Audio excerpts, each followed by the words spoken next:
नमस्कार साथियों, कैसे हैं आप सभी। तो लास्ट क्लास में हमने पृथ्वी की गतियों का टॉपिक कंप्लीट किया था और वहां पर हमने देखा था कि अर्थ का मोशन क्या है।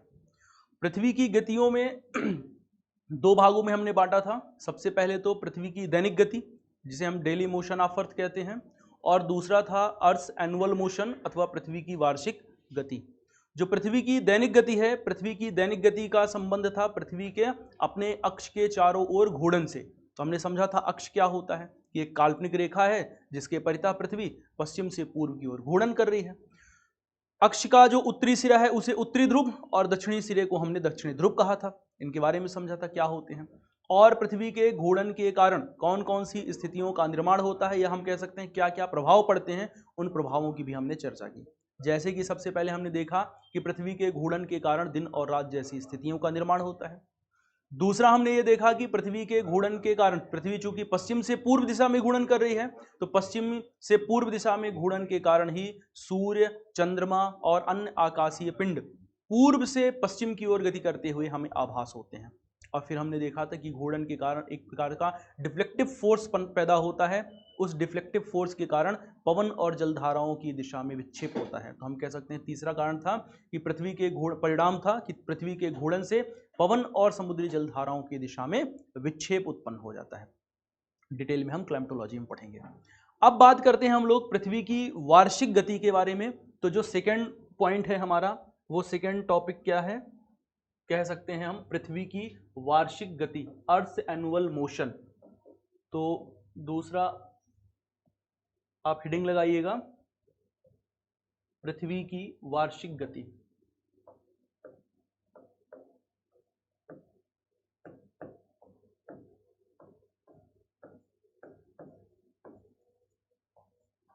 पृथ्वी की वार्षिक गति, ठीक, अर्थ एनुअल मोशन। तो जैसा कि हमने समझा कि पृथ्वी अपने अक्ष के चारों ओर घूर्णन कर रही है, जैसे हम कह रहे हैं पृथ्वी की दैनिक गति, तो पृथ्वी अपने अक्ष के परितः घूर्णन करने के साथ साथ सूर्य के चारों ओर भी परिक्रमा लगा रही है। तो पृथ्वी सूर्य के चारों ओर परिक्रमा लगा रही है। आप इमेज को एक बार थोड़ा सा ध्यान से देखिएगा। तो पृथ्वी इस इमेज में दर्शाया गया है कि पृथ्वी क्या कर रही है, सूर्य के चारों ओर परिक्रमा लगा रही है। और जो तल पर परिक्रमा लगा रही है वो है एक प्रकार का क्षैतिज तल। तो पृथ्वी सूर्य के चारों ओर क्षैतिज तल पर परिक्रमा लगा रही है। परिक्रमा लगाने के साथ साथ क्या है, तो हम कह सकते हैं कि क्षैतिज तल होने के साथ साथ पृथ्वी इलिप्टिकल पथ में परिक्रमा लगा रही है, अथवा हम कह सकते हैं दीर्घवृत्ताकार मार्ग में परिक्रमा लगा रही है। दीर्घवृत्ताकार मार्ग का मतलब कैसा मार्ग है कि यह पूर्ण वृत्त के आकार में नहीं है बल्कि दीर्घवृत्त के आकार में है। तो एक समय ऐसा आएगा कि जब अगर मान लिया कि यहां पर कहीं सूर्य है, तो एक समय ऐसा आएगा जब सूर्य से निकटतम दूरी पर होगी, एक समय ऐसा आएगा जब अधिकतम दूरी पर होगी। तो दूसरी बात है दीर्घवृत्ताकार मार्ग में परिक्रमा लगा रही है। और तीसरी बात देखिए, तीसरी बात क्या है, तो हम कह सकते हैं एंटी क्लॉकवाइज डायरेक्शन, घड़ी की सुई की विपरीत दिशा में परिक्रमा लगा रही है, अथवा हम कह सकते हैं पश्चिम से पूर्व की ओर परिक्रमा लगा रही है।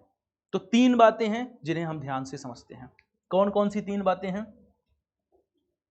पहली बात क्या है, पृथ्वी सूर्य के चारों ओर परिक्रमा लगाती है।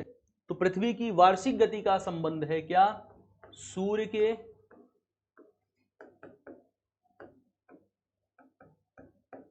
चारों ओर परिक्रमण से। और कौन कर रहा है, तो पृथ्वी। तो पृथ्वी की वार्षिक गति का संबंध पृथ्वी के द्वारा सूर्य के चारों ओर परिक्रमण से है।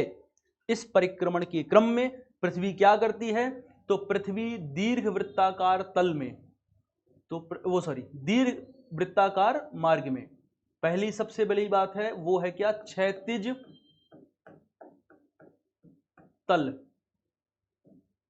हॉरिजॉन्टल प्लेन है, क्षैतिज तल है। दूसरा है दीर्घ वृत्ताकार मार्ग है। और तीसरी बात है एंटी क्लॉकवाइज डायरेक्शन। कैसा है? Anti clockwise direction. तो पृथ्वी क्षैतिज तल पर दीर्घ वृत्ताकार मार्ग में और कैसे? तो आप कह सकते हैं एंटी क्लॉकवाइज डायरेक्शन में सूर्य के चारों ओर परिक्रमा कर रही है। तो अगर मैं आपसे कहूं कि इस स्थान पर मान लिया कि हमने कि सूर्य है, ठीक है, तो पृथ्वी क्या कर रही है? पृथ्वी सूर्य के चारों ओर, यहां पर कहीं हमारी अर्थ है,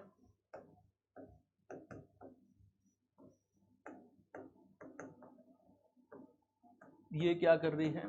तो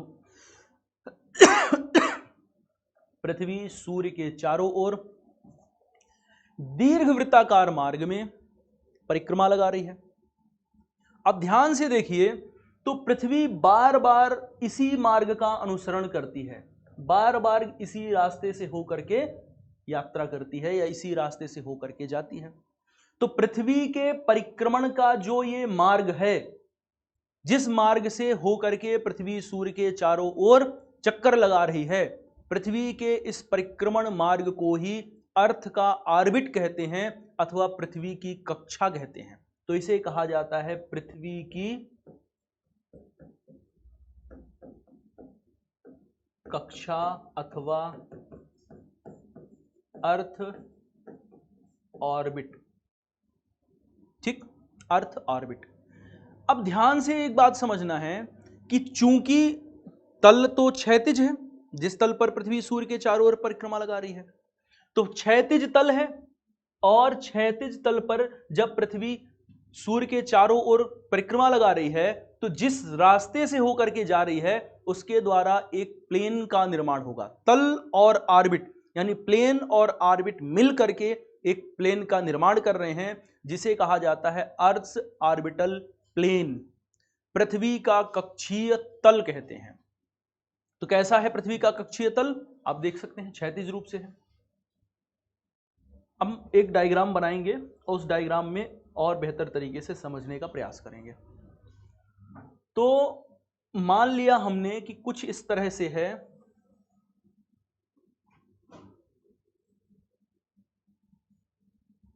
और ये है क्या?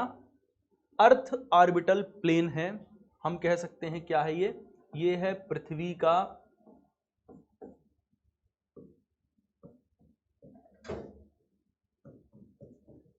कक्षीय तल,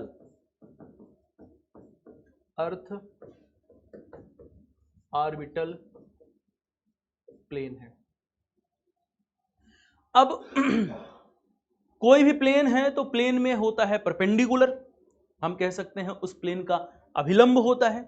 तो इस अर्थ ऑर्बिटल प्लेन में उसका अभिलंब होता है, या हम कह सकते हैं उसका परपेंडिकुलर है।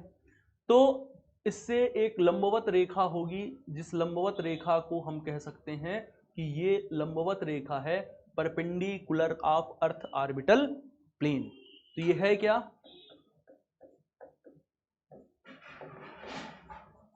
Perpendicular of earth orbital plane, या मैं कह सकता हूं इसे क्या कि ये है पृथ्वी के कक्षीय तल का अभिलंब। तो इसे कहा जा सकता है कि ये है पृथ्वी के कक्षीय तल का अभिलंब। ठीक है, तो ये है पृथ्वी के कक्षीय तल का अभिलंब, perpendicular of earth orbital plane. अब देखिए,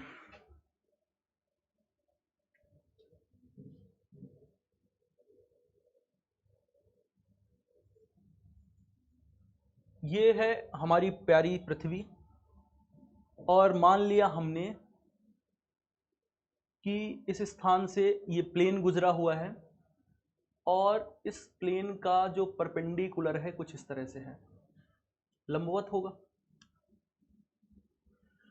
तो ध्यान से बात को समझिएगा, यह है क्या, perpendicular of earth orbital plane है, यानी कि पृथ्वी के कक्षतल का अभिलंब है ये।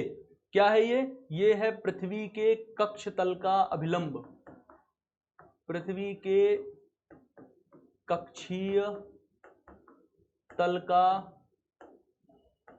अभिलंब है। और पृथ्वी का अक्ष यानी कि पृथ्वी का एक्सिस कुछ इस तरह से है, यह है पृथ्वी का अक्ष, यानी कि क्या है, हम कह सकते हैं कि यह पृथ्वी का एक्सिस है, वह काल्पनिक रेखा है जिसके सहारे पृथ्वी पश्चिम से पूर्व की ओर घूर्णन कर रही है। तो यह है पृथ्वी का अक्ष। अब ध्यान से समझिएगा, यानी नॉर्थ पोल तो इस स्थान पर होगा, साउथ पोल तो इस स्थान पर होगा, परपेंडिकुलर कुछ ऐसे जा रहा है। तो अब बात को क्या समझना है कि पृथ्वी का जो अक्ष है, अक्ष यानी एक्सिस, यानी कि वो काल्पनिक रेखा जिसके सहारे पृथ्वी पश्चिम से पूर्व की ओर घूर्णन कर रही है, ये काल्पनिक रेखा पृथ्वी के कक्ष तल पर बने हुए अभिलंब के साथ, ये जो अभिलंब है इस अभिलंब के साथ 23.5 डिग्री का कोण बनाता है, 23.5 डिग्री। तो कैसा कोण बनाता है, आप कह सकते हैं 23.5 डिग्री का कोण बनाता है। तो निष्कर्ष हम ये निकाल सकते हैं कि पृथ्वी का अक्ष पृथ्वी के कक्ष तल पर बने हुए अभिलंब के सापेक्ष 23.5 डिग्री झुका हुआ है। तो अगर अब आपसे कोई कहे कि पृथ्वी झुकी हुई है, तो पृथ्वी के झुके हुए होने का अर्थ क्या है, आप कहेंगे पृथ्वी का अक्ष अर्थात वह काल्पनिक रेखा जिसके सहारे पृथ्वी पश्चिम से पूर्व की ओर घूर्णन कर रही है, पृथ्वी के कक्षीय तल पर बने हुए अभिलंब के सापेक्ष में झुका हुआ है 23.5 डिग्री। बात क्लियर हुई? तो अब इस बात को देखते हैं जरा डायग्राम में, जो इमेज है हमारी, तो आप इमेज में देख सकते हैं ये एक्सिस को दिखाया गया है और ये ऑर्बिट का प्लेन है। इसका मतलब है कि अभिलंब कुछ इस स्थान पर होगा, कुछ ऐसे बना होगा। ये एक्सिस जो है ये इसके सापेक्ष में झुका हुआ है, इस पोजीशन में है। ठीक है, तो हम लोग डिस्कस क्या कर रहे हैं, पृथ्वी घूर्णन कर रही है और अक्ष पर झुक करके, पृथ्वी का अक्ष यानी झुका हुआ है अभिलंब के सापेक्ष, और घूर्णन करने के साथ साथ पृथ्वी सूर्य के चारों ओर भी परिक्रमा कर रही है। तो पृथ्वी अपने अक्ष पर झुकाव के साथ घूर्णन कर रही है और घूर्णन करने के साथ साथ सूर्य के चारों ओर भी परिक्रमा लगा रही है। पृथ्वी सूर्य के चारों ओर भी परिक्रमण कर रही है और इस परिक्रमण के कारण अलग अलग स्थितियों का निर्माण होता है। उन अलग अलग स्थितियों के बारे में हम समझने का प्रयास करते हैं। तो देखिए,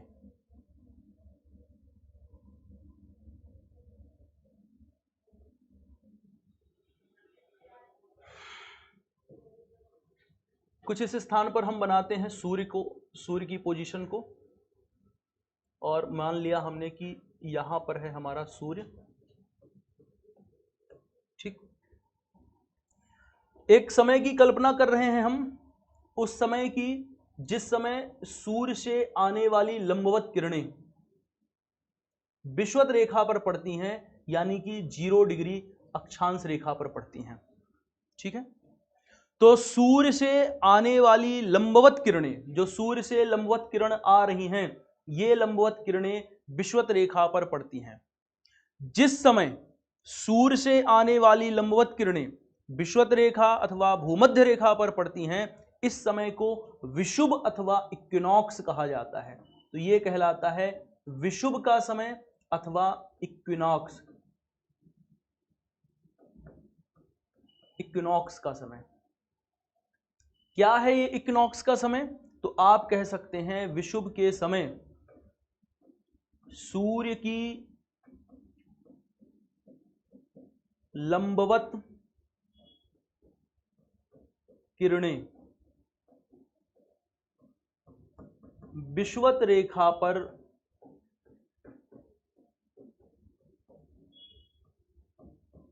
पड़ती हैं।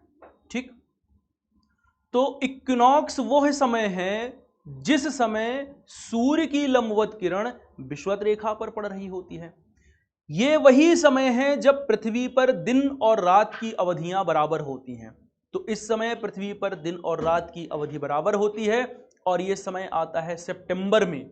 और एग्जैक्ट अगर बात की जाए तो 23 ऑफ सितंबर, 23 सितंबर के समय ऐसा समय आता है। तो हम कह सकते हैं समय कब आता है, सितंबर। और सितंबर में भी कब, तो 23 ऑफ सितंबर, 23 सितंबर के समय।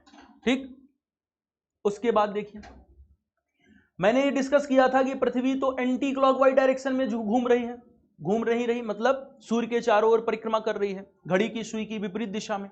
तो जब एंटी क्लॉकवाइज डायरेक्शन में जाई गई तो अगला एक समय आया, ये वो समय होता है जिस समय पृथ्वी में स्थित एक रेखा है जिसे हम क्या कहते हैं, 23.5 डिग्री साउथ। तो सूर्य से आने वाली लंबवत किरणें, 23.5 डिग्री साउथ अर्थात मकर रेखा पर पड़ती हैं। तो ये इस समय को कहा जाता है शीत अयनांत का समय। शीत अयनांत, ये कैसा समय है शीत अयनांत, तो शीत अयनांत वो समय है, विंटर सोलिस्टिस, ये वो समय है जब सूर्य की लंबवत किरणें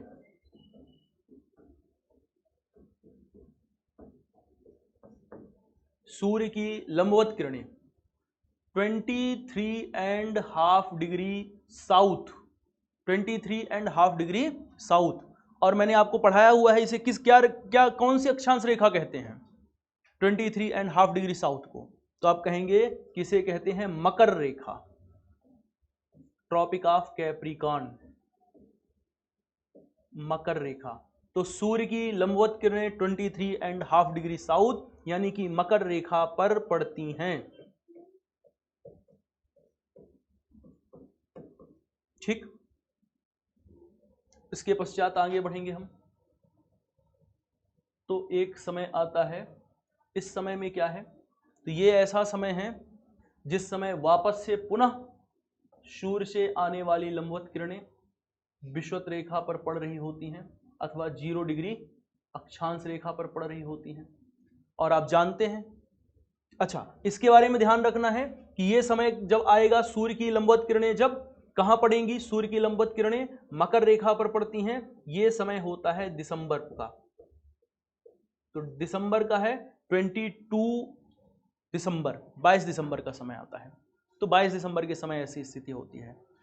इस समय यानी कि जब शीत अयनांत का समय चल रहा होता है, इस समय उत्तरी गोलार्ध में दिन की अवधि कम और रातें लंबी होती हैं, जबकि दक्षिणी गोलार्ध में यहां पर क्या था इस स्थान पर, तो इस स्थान पर मैंने बताया कि यहां दिन और रात की अवधि बराबर थी।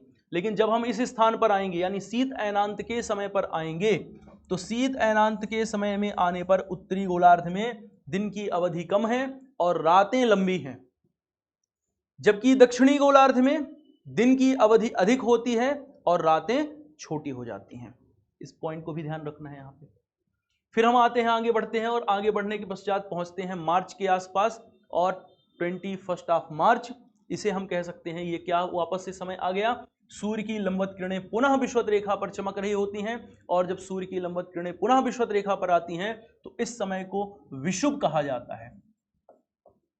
आप जानते ही हैं कि ये विषुव का समय है, इक्विनॉक्स का समय है। जब भी सूर्य की लंबवत किरणें विषुवत रेखा पर पड़ती हैं तो हम बोलते हैं कि विषुव का समय है, इक्विनॉक्स का समय है। इसका मतलब यह हुआ कि पृथ्वी के प्रत्येक स्थान पर क्या होगा, दिन और रात की अवधि एक समान होगी। फिर आगे बढ़िए, और आगे बढ़ने के क्रम में हमने क्या देखा, तो आगे बढ़ने के क्रम में हम पाते हैं कि एक समय आता है जब सूर्य से आने वाली लंबवत किरणें 23.5 डिग्री नॉर्थ पर पहुंच जाती हैं, 23.5 डिग्री उत्तरी अक्षांश रेखा पर पहुंच जाती हैं। इस समय को कहा जाता है ग्रीष्म अयनांत का समय। तो ये समय है ग्रीष्म अयनांत का समय विंटर सोलिस्टिस। ग्रीष्म अयनांत का समय कौन सा समय है? तो ग्रीष्म अयनांत का समय ऐसा समय है जब हम क्या कह रहे हैं, सूर्य की लंबवत किरणें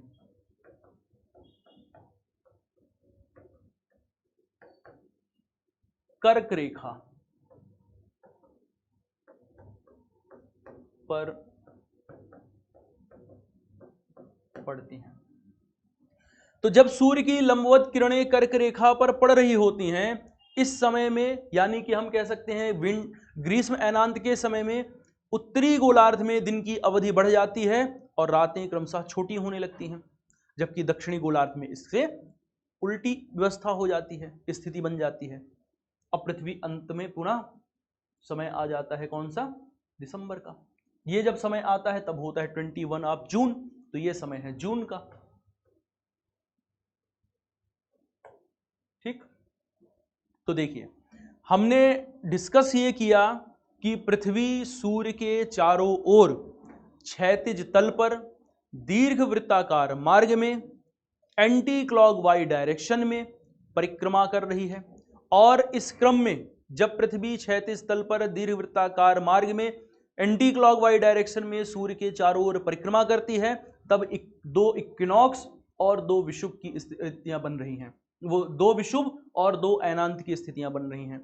इक्विनॉक्स का समय कैसा है? तो आप कह सकते हैं इक्विनॉक्स यानी विषुव का समय ऐसा है जिस समय में दिन और रात की अवधि बराबर होती है प्रत्येक स्थान पर। इस समय में सूर्य की लंबवत किरणें विषुवत रेखा पर चमकती हैं, जबकि शीत अयनांत के समय में लंबवत किरणें मकर रेखा पर और ग्रीष्म अयनांत के समय सूर्य की लंबवत किरणें कर्क रेखा पर चमक रही होती हैं। इस कारण से हम कह सकते हैं कि वार्षिक गति के कारण पृथ्वी पे प्रत्येक स्थान पर दिन और रात की अवधि में अंतर आता है। तो वार्षिक गति के कारण ही दिन और रात छोटे बड़े होते हैं। और दूसरी बात है मौसम में परिवर्तन होता है। आगे हम लोग क्लाइमेटोलॉजी में पढ़ेंगे कि आपतन कोण के मान में मासिक परिवर्तन होता है, तो मौसम परिवर्तन होता है। इस स्थान पर देखिए शीत ऋतु, तो इस स्थान पर देखिए ग्रीष्म ऋतु आ गई, उत्तरी गोलार्ध की बात करें अगर तो। ठीक, तो मौसम में परिवर्तन की स्थितियां भी होती हैं क्योंकि ऋतु परिवर्तन हो रहे होते हैं, तो ऋतु परिवर्तन मौसम परिवर्तन जैसी घटनाएं घटित होती हैं। अब हम लोग एक बात समझते हैं कि दिन और रात का छोटा बड़ा होना या दिन और रात के छोटा बड़ा होने के पीछे का कॉन्सेप्ट क्या है। तो देखिए अब डायग्राम इमेज देख रहे होंगे, और इमेज का वो भाग देखिए जिस भाग में उजाला दिखाई दे रहा है।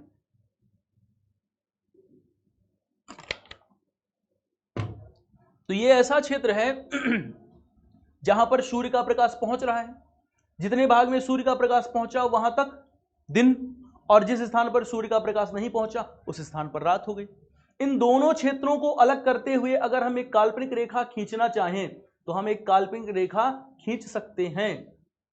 इस प्रकार की काल्पनिक रेखा को सोलर सर्कल अथवा सौर वृत्त, प्रकाश वृत्त कहा जाता है। तो इस लाइन को क्या कहते हैं? इस लाइन को कहा जाता है सोलर सर्कल।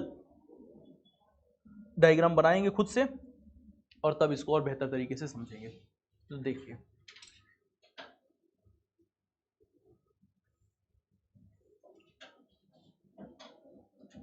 मान लिया हमने कि इधर से सूर्य का प्रकाश आ रहा है,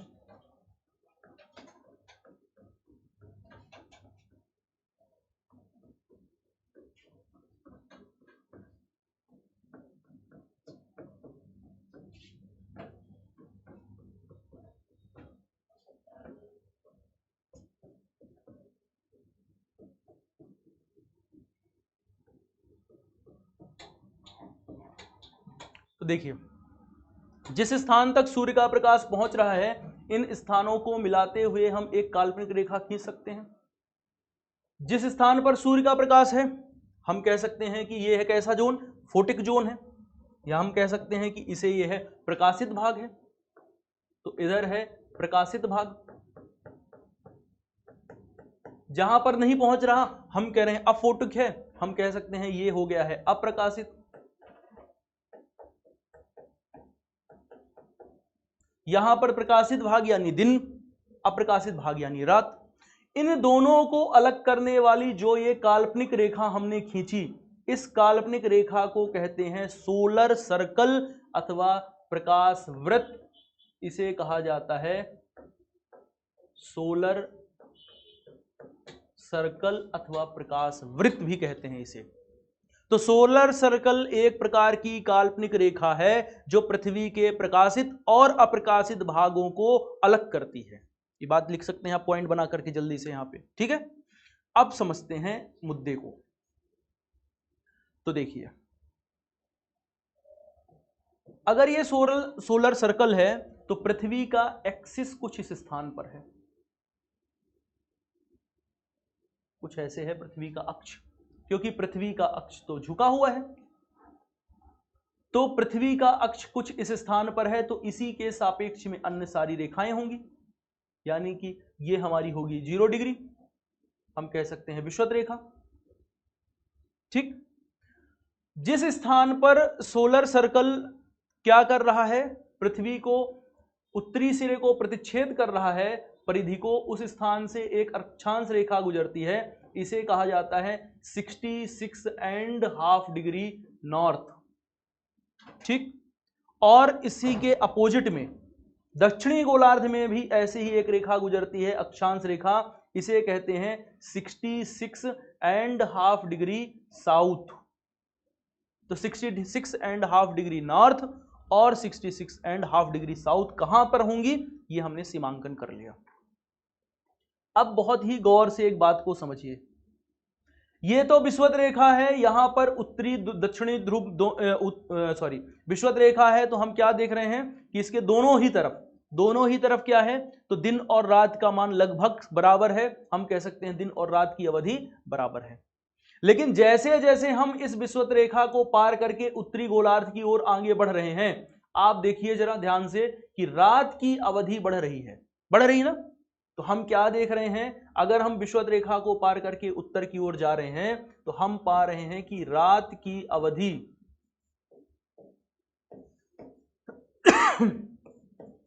कम होती जा रही है, और इसके वनस्पत देखा जाए तो दिन की अवधि जो है वो कैसी है, वो रात की अवधि क्रमशः बढ़ती जा रही है, रात की अवधि क्रमशः बढ़ती जा रही है। आप देखिए जरा, ये रात का समय है क्योंकि अंधेरा वाला क्षेत्र है, तो रात की अवधि क्रमशः बढ़ती जा रही है। और अगर देखें दिन की अवधि के बारे में तो हम कह सकते हैं कि उसके विपरीत दिन की अवधि क्रमशः घट रही है, कम होती जा रही है। तो रात की अवधि अधिक और दिन की अवधि क्रमशः घटती जा रही है।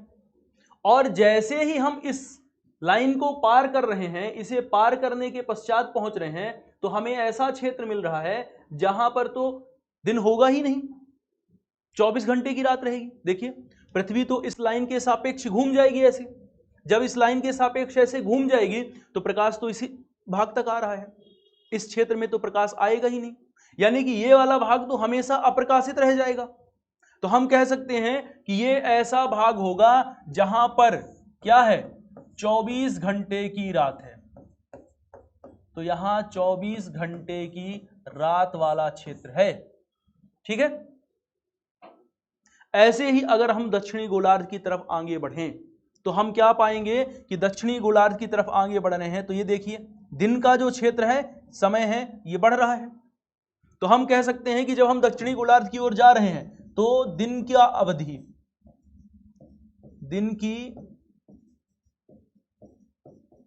अवधि बढ़ रही है और रात की अवधि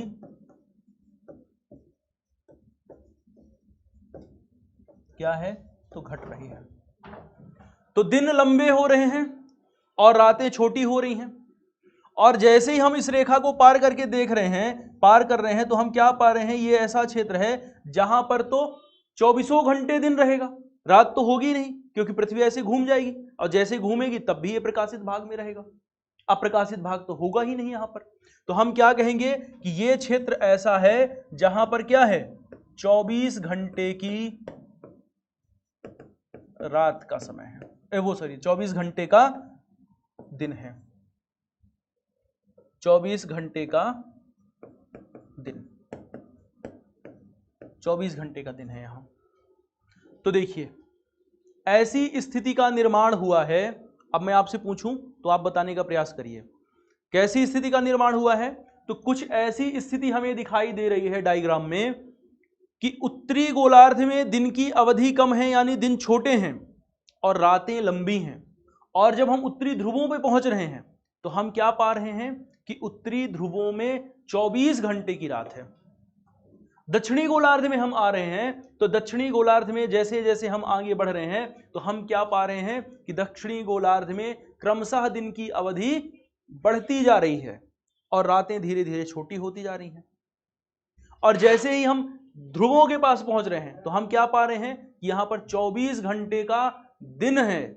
तो अगर मैं आपसे पूछूं कि ये कौन सी अवस्था, अब कौन सी स्थिति होगी, किस स्थिति में इस तरह की कंडीशन का निर्माण हो रहा है, किस समय ऐसी कंडीशन का निर्माण हो रहा है, तो आप कहेंगे सर ये तो शीत अयनांत का समय हो रहा होगा, क्योंकि शीत अयनांत के समय ही तो उत्तरी गोलार्ध में दिन छोटे हो जाते हैं। तो ये शीत अयनांत के समय का लोकेशन है, डायग्राम है, हमने बनाया हुआ है। ग्रीष्म अयनांत में ठीक उल्टी स्थिति हो जाती है जिसे आपको खुद से बनाना है।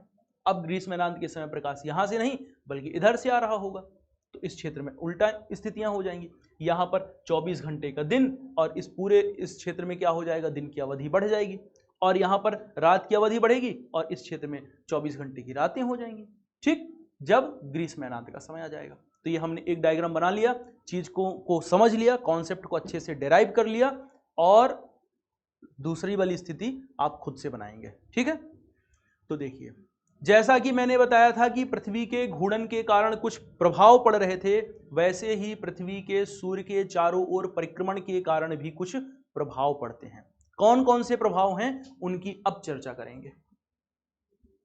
तो जो सबसे पहला प्रभाव है तो हम कह सकते हैं पृथ्वी के परिक्रमण के कारण, ऐसे आप लिख सकते हैं, पृथ्वी के परिक्रमण के कारण पड़ने वाले प्रभाव। सबसे पहला क्या है तो हम कह सकते हैं दिन और रात,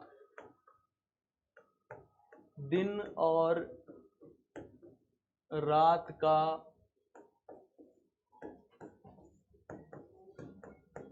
छोटा बड़ा होना, पहली बात है। दूसरी बात क्या है तो दूसरी बात है ध्रुवीय क्षेत्रों में, ध्रुवीय क्षेत्रों में 24 घंटे का दिन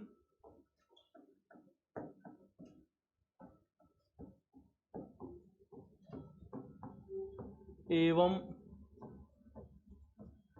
24 घंटे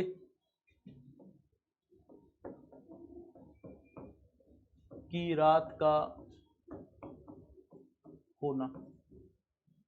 ध्रुवीय क्षेत्रों में कहीं पर कभी 24 घंटे का दिन होगा तो कभी 24 घंटे की रातों की स्थिति आ जाएगी। ठीक है, इस तरह की स्थितियां बनती हैं, अलग अलग स्थितियों का निर्माण होगा। तीसरा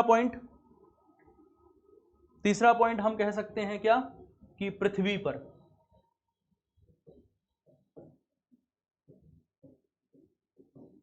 ऋतु परिवर्तन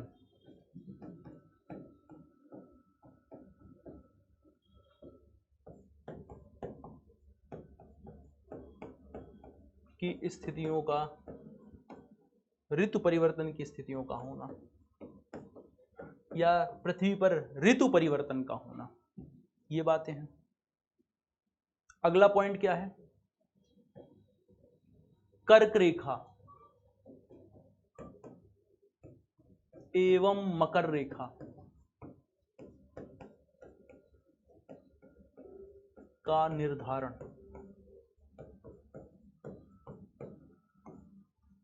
तो ये कुछ प्रभाव हैं पृथ्वी के सूर्य के चारों ओर परिक्रमण के, जो प्रभाव पड़ते हैं, हमने इनकी चर्चा कर ली। ठीक है, तो ये हमारा पहला टॉपिक था, बेसिक टॉपिक कंप्लीट हो गया, जहां पर अक्षांश देशांतर और पृथ्वी से की गतियों से जुड़े हुए टॉपिक को हमने डिटेल में समझा, इनके बारे में एक अच्छी खासी समझ बनाई अपनी।